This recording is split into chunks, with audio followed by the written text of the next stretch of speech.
Captain Lee Hanbin stared at the glowing screen in front of him. Another repair job. Always another repair job. The message from Galactic Command was short and simple, just like they always were when they talked to humans. Repair communication. Relay, Sector 7 Alpha, standard maintenance protocol. Hanbin sighed and turned to his crew. The bridge of the Aegis Dawn looked old and worn. The walls had scratches, and the floor was dirty. Everything seemed ready to break at any moment. That was exactly how the aliens liked to see human ships. Tai Wu, set course for Sector 7 Alpha, Hanbin said to the young engineer at the control panel. Yun Tae-Woo nodded and started pushing buttons. His uniform was patched in 3 places and his boots had holes in them. Yes, Captain. Another relay to fix. The other crew members on the bridge didn't look happy either. They all wore the same tired expressions that humans always showed in front of aliens, weak, harmless, not worth thinking about. But Hanbin knew the truth. They all did. The Aegis Dawn jumped to faster-than-light speed. The stars outside turned into long white lines as they traveled through space. To any alien watching, it looked like a slow, clunky jump, the kind of jump that barely worked and used too much fuel. In reality, the ship could move faster than anything else in the galaxy, but nobody could know that. 3 hours later, they arrived at the communication relay. It was a big metal structure floating in empty space, covered in flashing lights and spinning dishes. To the aliens, it was just a simple device that sent messages between star systems. They had no idea what it really was. Beginning standard approach, Tae-Woo announced. Hanbin watched the relay grow larger on the main screen. Hidden inside that innocent-looking structure was technology that could change the rules of physics itself. But the aliens saw only what humans wanted them to see. "Captain," said a voice from behind him. Hanbin turned around. Dr. Park Minji stood in the doorway holding a data pad. She looked tired and stressed, just like any human scientist would look after years of being treated as second-class citizens. "By the galaxy. Dr. Park, what brings you to the bridge?" Minji walked over to him and spoke quietly. "We need to talk. In private." Hanbin nodded. He knew that tone. Something important was happening. They walked to Hanbin's small office behind the bridge. The room was cramped and messy, with papers scattered everywhere and a coffee cup that had been cold for hours. Perfect for a struggling human captain. Once the door closed, everything changed. Minji stood up straighter. Her tired expression disappeared, replaced by the sharp look of someone who knew secrets that could shake the galaxy. She touched her datapad, and the room filled with a soft blue light. Now they could speak freely, without anyone listening. "We just received a Priority 1 transmission from Earth Command," she said. Hanbin felt his stomach drop. Priority 1 meant only one thing. What did they find? The Watchers detected something at the edge of the galaxy. Something big. Minji's voice was steady, but Hanbin could hear the worry underneath. "It's not from our galaxy, and it's headed this way." Hanbin sat down heavily in his chair. For 150 years, humanity had been preparing for this moment. They had spent decades pretending to be weak while building the most advanced defense network the galaxy had ever seen. Every repair mission, every maintenance job, every time humans fixed something for the aliens. It was all part of the plan. "How long do we have?" he asked. 6 months, maybe less. The weight of those words settled on them both. 6 months before whatever was coming reached the outer systems. 6 months before the galaxy would face something it had never seen before. "What does Earth Command want us to do?" Minji looked at her data pad again. "Continue the mission. The relay in this sector is one of the most important nodes in the network. We need to finish the upgrade." Hanbin nodded. The upgrade was actually the installation of a quantum reality anchor, a device that could lock down the laws of physics in an entire star system. To the aliens monitoring their work, it would look like humans were just replacing some old parts. Doctor, how many nodes are active now?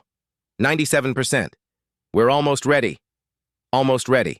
After 150 years of careful planning, humanity was almost ready to reveal what they really were.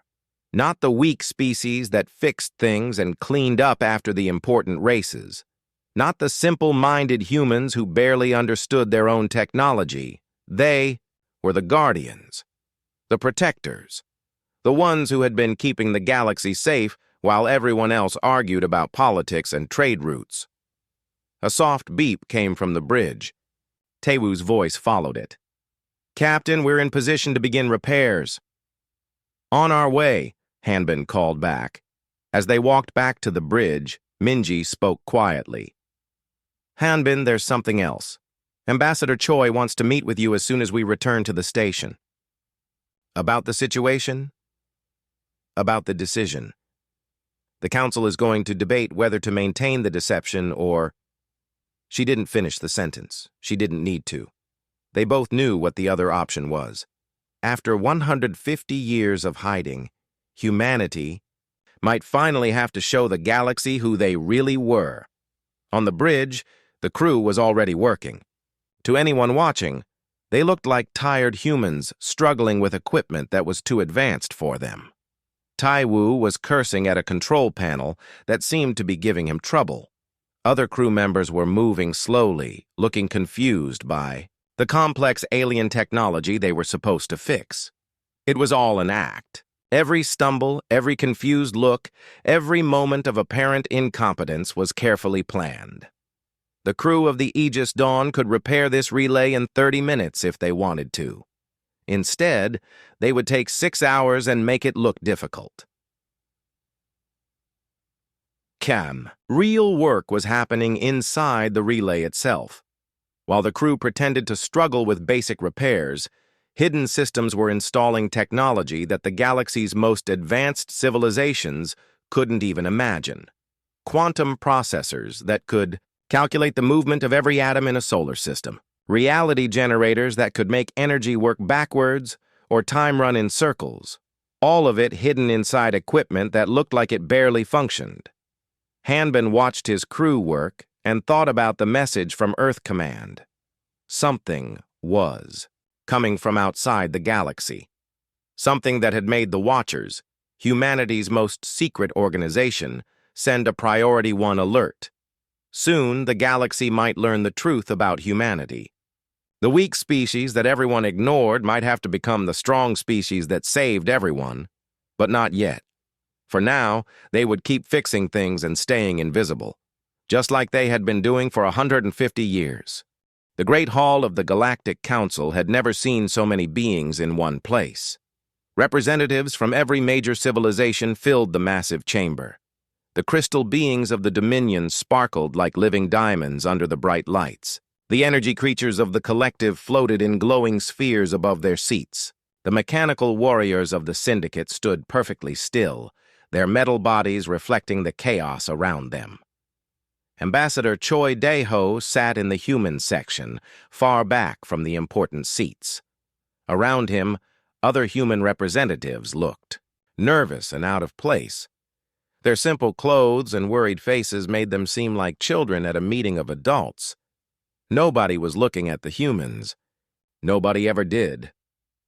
At the front of the hall, Supreme Chancellor Vex Tar raised his 4 arms for silence. The massive alien's voice boomed across the chamber. "Citizens of the galaxy, we face our darkest hour. The threat from beyond has been confirmed." Hologram appeared in the center of the hall.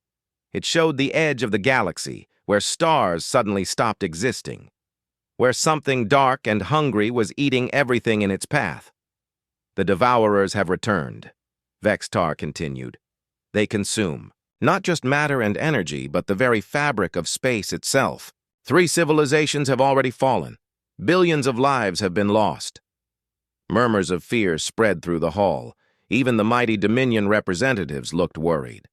The collective's energy forms flickered with anxiety. Choi watched it, all with careful eyes. He knew things that nobody else in this room knew, things that could change everything. Far away, on a ship hidden in dark space, Captain Song Myong studied the same hologram through his stealth viewer. His ship, the Silent Wind, was invisible to every scanner in the galaxy. To the aliens, it was just empty space. In reality, it was humanity's most advanced reconnaissance vessel. "Sir," whispered his navigator, "we're receiving new data from the probe network." Song turned to look at the information flowing across his screens. What he saw made his blood run cold. The Devourers weren't just eating stars and planets. They were unraveling the basic rules that made the universe work. "Send this data to Earth Command immediately," he ordered. "Priority Alpha." Back in the council hall, the leaders of the galaxy were making plans. The Dominion would send their crystal warships, each one the size of a small moon. The collective would deploy their energy weapons that could burn through anything. The Syndicate would launch their machine armies built for war and destruction. It was an impressive display of power. Ships that could destroy planets, weapons that could tear holes in space, armies that had conquered star systems. None of it would be enough. "What about the humans?" asked one representative, almost as a joke. "Should they continue their maintenance? Work while we handle the real fighting?" Laughter rippled through the hall. Even in this dark moment, the idea of humans being useful in a war was funny to everyone. Choi stood up slowly. "The human delegation offers our full support," he said in a humble voice. "We will continue our maintenance duties and keep the communication systems working while your brave forces defend the galaxy." More laughter. The aliens were so busy being amused by human weakness that they didn't notice the small smile on Choi's face. On Earth, in a room that didn't officially exist, Fleet Admiral Kim Soo-young studied the reports from Captain Song's ship. Around her, the greatest minds in human history worked at control stations that looked like magic compared to anything the galaxy had ever seen.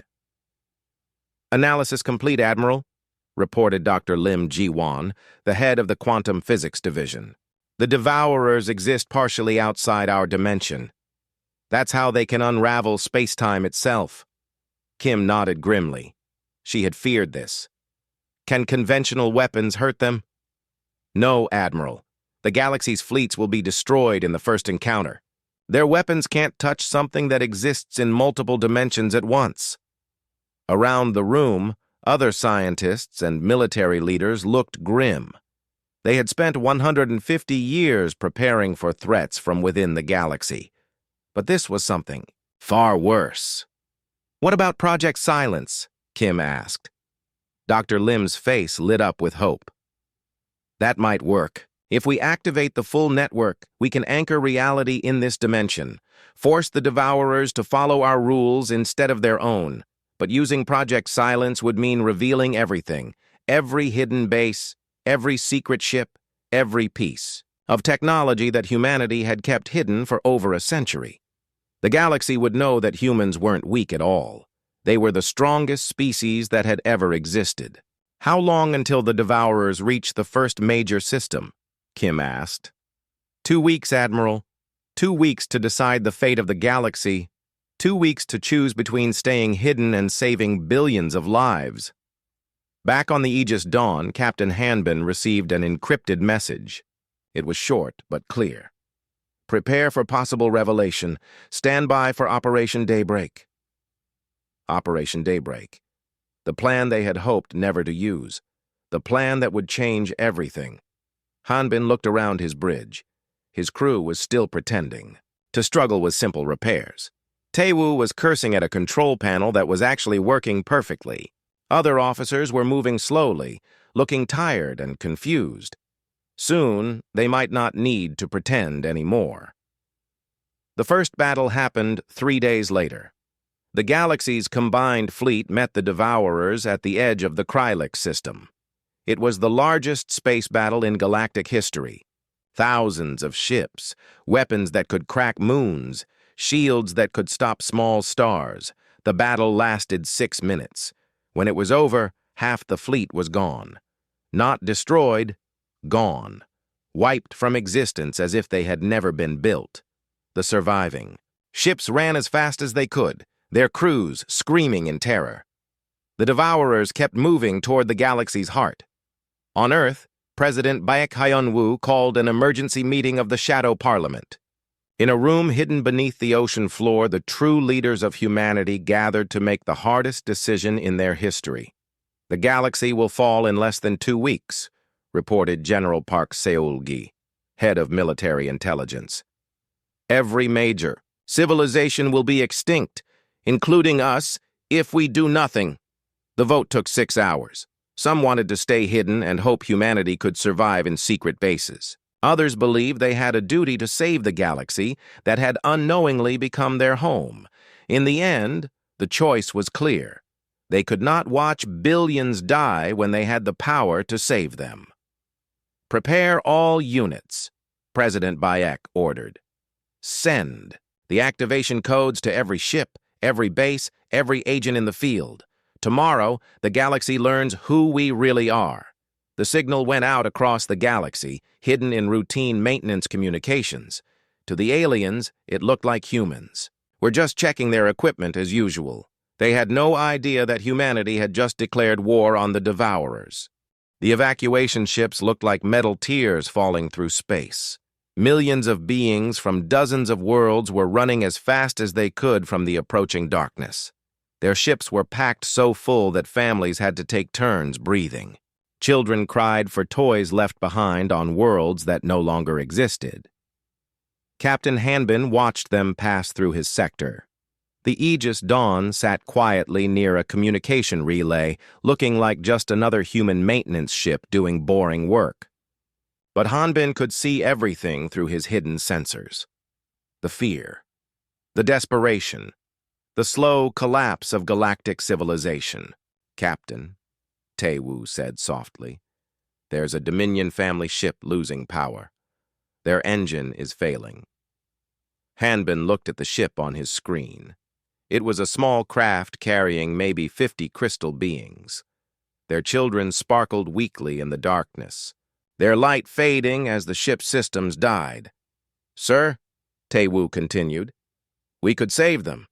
Our real engines could get them to safety in minutes, but using their real engines would reveal everything. The family would see technology that shouldn't exist. They would ask questions. The secret would be out. Hanbin watched the small ship drift helplessly as other evacuation vessels passed it by. Everyone was too scared to stop and help, too busy running from the Devourers to save a few strangers. Maintain position, Hanbin said finally. We have our orders. The Crystal family ship went dark 20 minutes later. On Earth, President Baek Hyun-woo stood in the war room deep beneath the ocean. The walls were covered with screens showing the destruction across the galaxy. Each red dot was a star system that had been consumed. Each blinking light was a world that would fall within days. Mr. President, said General Park Seul-gi, we have confirmation that the Second Fleet has been destroyed. Total casualties are estimated at 4 million beings. Beck closed his eyes. 4 million deaths. And this was just the beginning. Around the room, humanity's true leaders watched their screens in silence. These were not the simple humans that the galaxy knew. They were the guardians of the most advanced civilization that had ever existed. They had technology that could reshape reality itself, and they were letting the galaxy burn. Sir, said engineer Ko Ji-hoon, the creator of the Reality Anchor Network, the system is ready. We can activate the full network at any time. The Devourers would be stopped immediately. At what cost? Asked President Baek. Complete revelation. Every hidden base, every secret ship, every piece of technology we've built over 150 years, the galaxy will know what we really are. The room fell silent again. For 150 years, humanity had survived by being invisible. By being so unimportant that nobody bothered to conquer them or enslave them or wipe them out. They had watched empires rise and fall, wars consume entire sectors, plagues kill billions of beings, and they had stayed hidden. What about the secondary option? asked General Park. Ko-ji-hoon pulled up new displays. We could use the network selectively, save some systems while letting others fall, keep enough of the secret intact. How many would die? Approximately 60% of the galactic population. The number hung in the air like poison. 60%. Trillions of beings. Men, women, children from 1,000 different worlds. All dead because humanity wanted to stay hidden. Dr. Nam Woo-jin, the expert on consciousness research, spoke up. There's another consideration. If we reveal ourselves, we become targets. Every civilization that survives will want our technology. Some will try to steal it. Others will try to destroy us out of fear. Better than being genocidal cowards, snapped Admiral Jang Yuna from her position at the Fleet Command Station. The argument that followed was the most heated in human history. Some believed that humanity's survival was more important than anything else. Others said that survival without honor was worthless.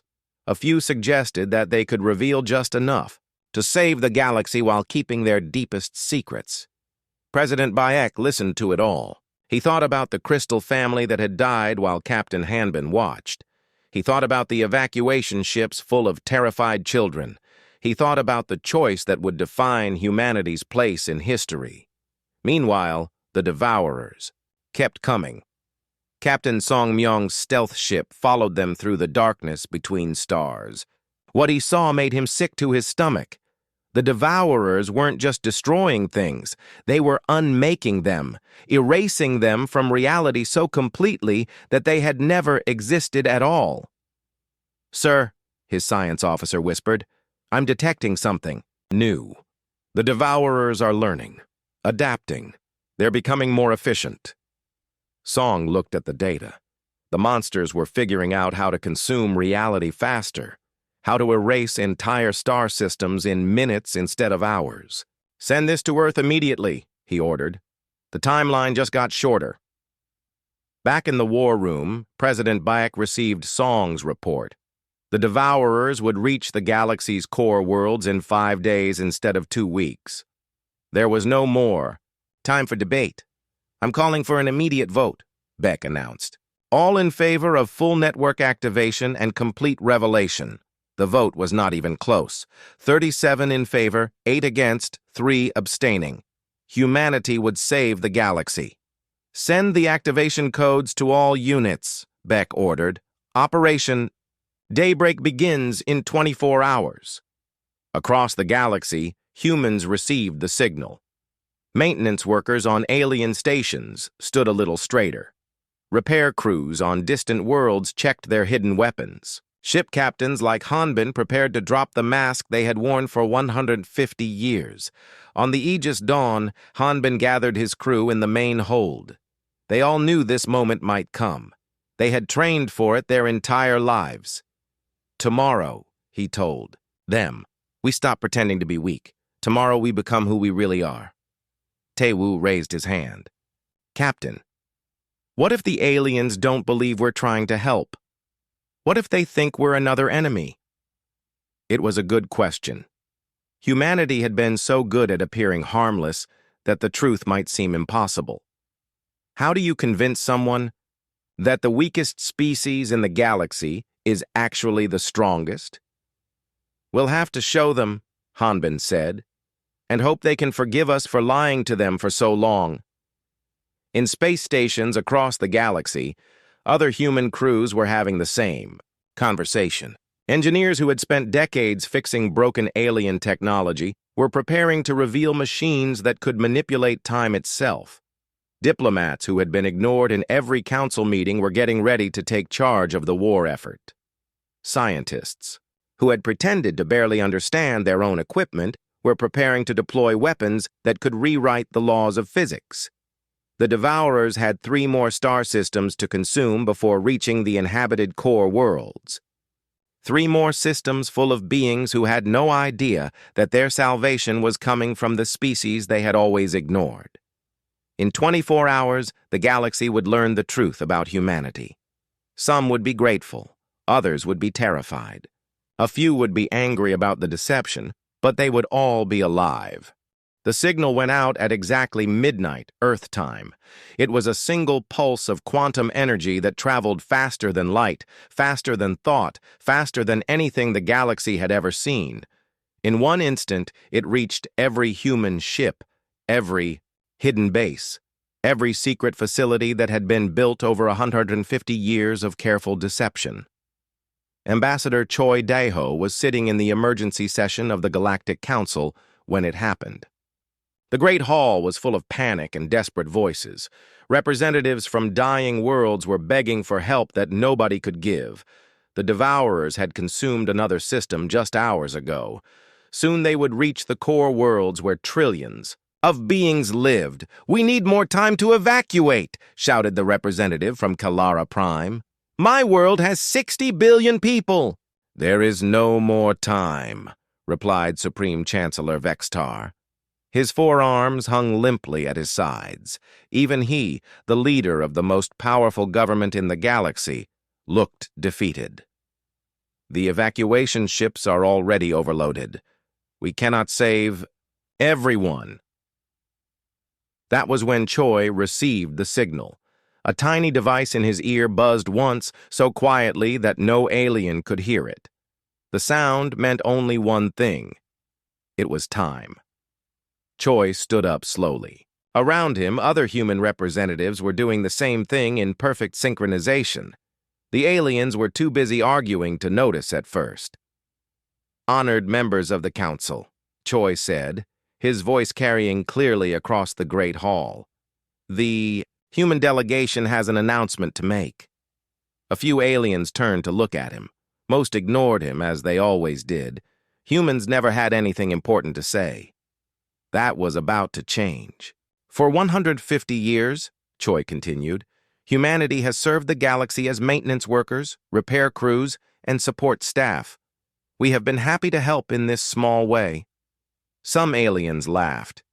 Even now, with the galaxy falling apart, the idea of humans being important was funny to them. Choi smiled. It was not a humble smile anymore. It was the smile of someone who knew secrets that could shake the universe. "However," he said, "our maintenance work was more extensive than you realized." At that exact moment, 10,000 light-years away, Captain Hanbin pressed a single button on the bridge of the Aegis Dawn. The ship began to change. What had looked like a small, beaten-up repair vessel started to unfold like a metal flower. Hidden panels slid open, revealing weapons that hummed with impossible energy. The hull stretched and expanded, growing from a tiny maintenance craft into a massive warship that dwarfed everything around it. But the ship itself was nothing compared to what was inside it. Reality began to bend around the Aegis Dawn. Space twisted into new shapes. Time moved in slow circles. The stars themselves seemed to pause and watch in amazement. Similar transformations were happening all across the galaxy. Every human maintenance ship was revealing its true form. Every repair station was unfolding into a fortress that could control the fabric of existence itself. Every communications relay was showing what it really was, a device that could anchor the laws of physics and prevent them from being changed. On thousands of worlds, human workers were standing up straighter. Their simple uniforms were shifting into advanced armor. Their basic tools were transforming into weapons that could reshape reality with a thought. The galaxy watched in stunned silence as the weakest species revealed itself to be the strongest force that had ever existed. In the council hall, every alien representative was staring at the humans. The crystal beings of the Dominion had stopped sparkling. The energy creatures of the collective had gone completely still. The mechanical warriors of the Syndicate were frozen in place, their combat programs unable to process what they were seeing. "You see," Choi continued calmly, "when we said we were maintaining the galaxy's infrastructure, we were telling the truth. We just didn't mention that we were also installing our own infrastructure at the same time." A hologram appeared. In the center of the hall, it showed the entire galaxy from above, with millions of tiny lights marking human installations. Every star system had them. Every major trade route was covered. Every important world was protected by a network of devices that the aliens had never noticed. For 150 years, Choi explained, humanity has been preparing for this day. We knew that someday a threat would come that conventional weapons could not stop, so we built something better. The hologram zoomed in to show the approaching Devourers. The dark creatures were racing toward the galaxy's heart, consuming everything in their path. But now there was something blocking their way. A wall of pure reality stretched across space like a sheet of diamond. The Devourers hit it and stopped for the first time in their existence. They pushed against it with all their power, trying to unravel the laws of physics as they had done to countless other galaxies. But the wall held firm. "Impossible," whispered the Supreme Chancellor. "Nothing can stop the Devourers." "You're right," Choi agreed. "Nothing that exists in normal space can stop them. But we didn't build our weapons in normal space. Across the galaxy, Admiral Jong Yuna's fleet was emerging from dimensional hiding. Ships that existed in 17 different realities at once materialized around every major world. Each vessel was the size of a moon, but they moved like living things, flowing through space as if the laws of physics were mere suggestions. The flagship Prometheus Unbound appeared directly above the galactic capital. Captain Shin Ara stood on its bridge, looking down at the world where humanity had been dismissed and ignored for so many decades. "This is Captain Shin Ara of the Human Reality Fleet," she broadcast on all frequencies. "To all galactic citizens, you are now under our protection." The reaction was immediate and intense. Some aliens cheered with relief. Others screamed in terror. A few tried to attack the human ships with their conventional weapons. The attacks did nothing. The human vessels simply absorbed the energy and converted it into fuel for their reality engines. On the edge of the galaxy, the Devourers were discovering that their greatest strength had become their greatest weakness. By existing partially outside normal reality, they had made themselves vulnerable to weapons that could control reality itself. Dr. Yang Dong-yun, leading the research team aboard the Silent Wind, was studying the creatures through instruments that could see into other dimensions. What he found was fascinating. "They're not evil," he reported to Admiral Jang. "They're just hungry. They consume reality because it's the only food they can digest." "Can we communicate with them?" the Admiral asked. "Already working on it." "But Admiral, there's something else. They're not from outside our universe. They're from a parallel reality. Where physics work differently, someone or something drove them into our dimension." This news changed everything. The Devourers weren't invaders. They were refugees, just like humanity had been long ago. They were running from something even worse. Back in the council hall, the alien representatives were trying to process what they had learned. The humans they had ignored for 150 years were not only the most powerful species in the galaxy, but they had been secretly protecting everyone the entire time. "Why?" asked the Supreme Chancellor. "Why did you hide from us? Why did you pretend to be weak?" Choi's expression grew sad. "Because we learned long ago that being strong makes you a target. We came to this galaxy as refugees, fleeing something that destroyed our original home. We decided that the best way to survive was to be so unimportant that nobody would bother to conquer us. But now you're revealing everything. Why?" "Because," Choi said simply, "we cannot watch billions die when we have the power to save them, even if it means giving up the safety we've built over centuries." The hall fell silent. Outside, human ships were taking positions around every inhabited world. The galaxy's new guardians were no longer hiding. The age of deception was over. The Bay Age of Protection had begun. 3 months after the revelation, the galaxy was still trying to understand what had happened. In the Great Council Hall, representatives from every world gathered for the most important meeting in galactic history. But this time, the humans were not sitting in the back. Ambassador Choi Dae-ho stood at the center podium, where only the most powerful leaders had ever been allowed to speak. Around him, alien representatives watched with mixtures of gratitude, fear, and curiosity. The beings who had once laughed at humanity now hung on every word the humans said. "The barrier holding back the devourers is stable," Choi announced. "Our reality anchors are keeping them contained in the outer sectors. They cannot advance further into the galaxy." Relief filled the hall. Billions of lives had been saved. Whole civilizations had been pulled back from the edge of extinction. However, Choi continued, containing them is not a permanent solution. We need to address the real problem. Supreme Chancellor Vextar leaned forward in his seat. "What do you mean?" "The devourers are not invaders. They are refugees, fleeing from something that destroyed their home dimension. If we do not help them find a new home, they will eventually break through our barriers." This news sent worried murmurs through the hall. Many aliens had hoped that the human ships would simply destroy the devourers and end the threat forever.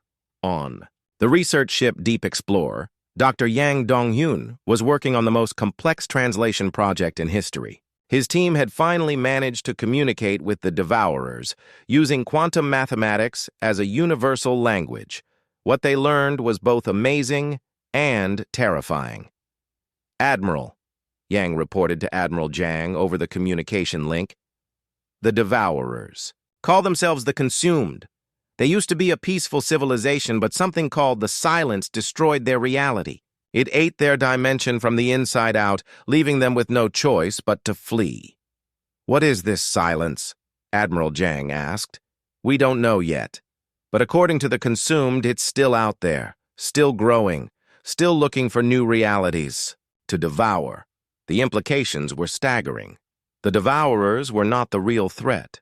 They were just the first wave of refugees from something much worse. Back on Earth, President Baek Hyun-woo was meeting with his advisors in the Deep Ocean Command Center.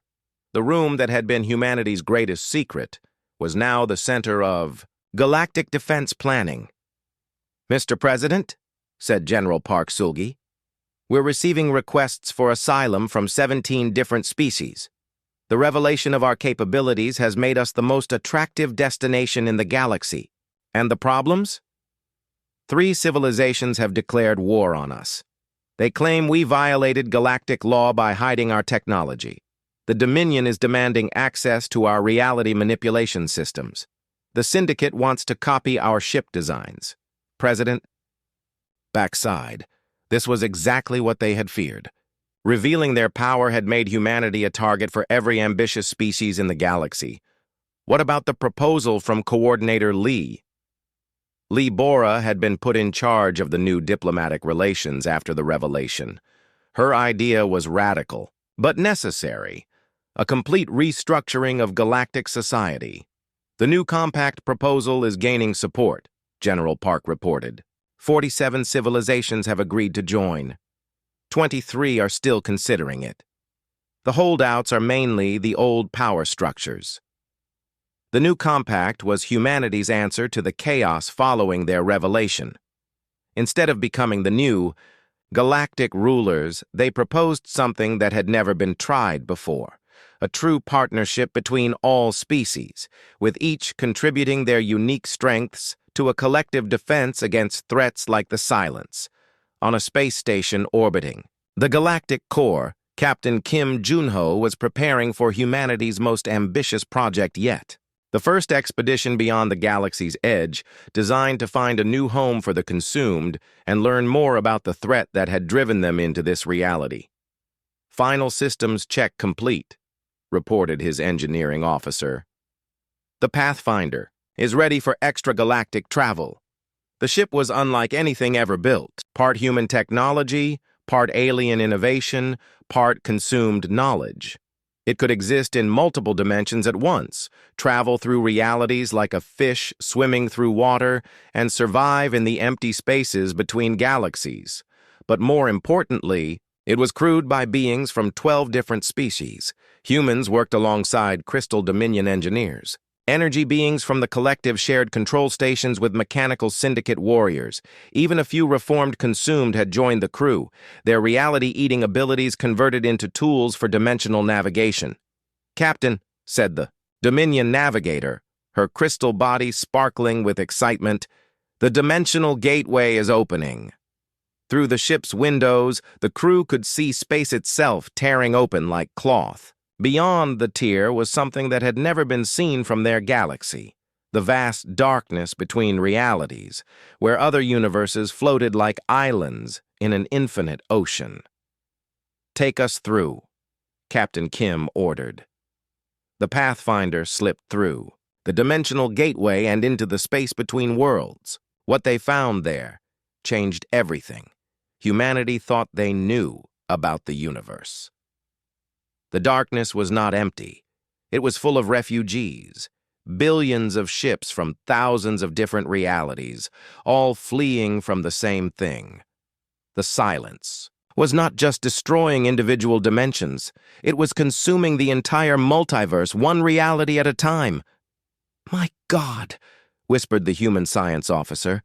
"How many civilizations are out there?" "All of them," replied one of the consumed crew members.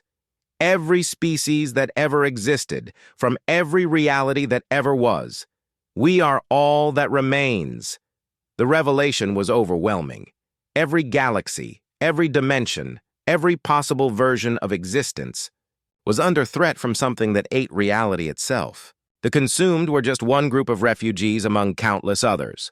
But there was hope. "Captain," the collective energy being reported, "I'm detecting organized resistance movements in several realities. Some civilizations are fighting back successfully. Can we contact them?" "Already working on it. Sir, I think we're about to become part of something much bigger than just saving our galaxy." Back in the galaxy they had left behind, the changes continued. The new compact was growing stronger every day. Species that had been enemies for centuries were learning to work together. The Dominion shared their crystal technology. The collective contributed their energy manipulation skills. The Syndicate provided their manufacturing capabilities, and humanity provided the coordination and protection that held it all together. In the council hall, Coordinator Lee was announcing the completion of the first joint project, a network of reality anchors that could protect the entire galaxy from dimensional threats. "This is just the beginning," she told the assembled representatives. "We have learned that our universe is part of something much larger. There are other realities out there, other versions of ourselves, all fighting the same battle we are fighting." "What do you propose?"